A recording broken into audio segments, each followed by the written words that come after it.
Hey Beshies! Today, Beshi, I'm taking you through a super quick and easy LTO registration process at QCIS Motor Vehicle Inspection Center in Quezon City. So based lang to sa experience namin mga Beshi Una sa lahat, they will do a pre-check on your vehicle. Pagtapos ng Beshi, dito na tayo. Step 1 is for emission testing. Madali lang to and it cost 850 pesos. Step 2 is for CTPL insurance. So 1,280 yung bayad namin dito. Step 3 is for LTO renewal. 3,600 yung bayad namin. Pero syempre, depende yung price kung anong type ng vehicle yung gamit nyo. And mga beshi, biruin nyo yun kasi less than 2 hours lang kami nandyan. So makikita nyo yung price dito and tingnan nyo naman. Kahit late or expired yan, tinatanggap pa rin nila. So anyway, malapit nga pala to sa Mindanao Avenue. The place is really accessible and super organized. Ito lang tip mga beshi. Make sure to cash in sa GCash account nyo before pumunta dito kasi medyo pricey yung pag-cash in dito. Tas mga beshi, alam nyo ba may free wifi din sila? So if you have questions, feel free to message them on Facebook. Third party to ni LTO and open sila every Saturday. So that's it. So mga beshi, if you found this helpful, make sure to comment,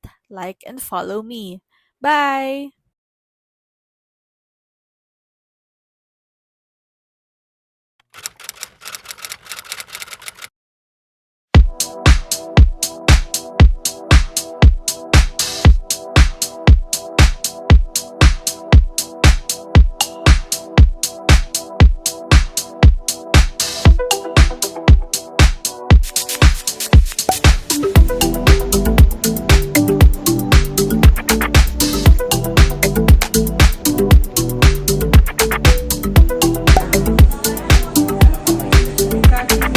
Sa Dambana, meron na.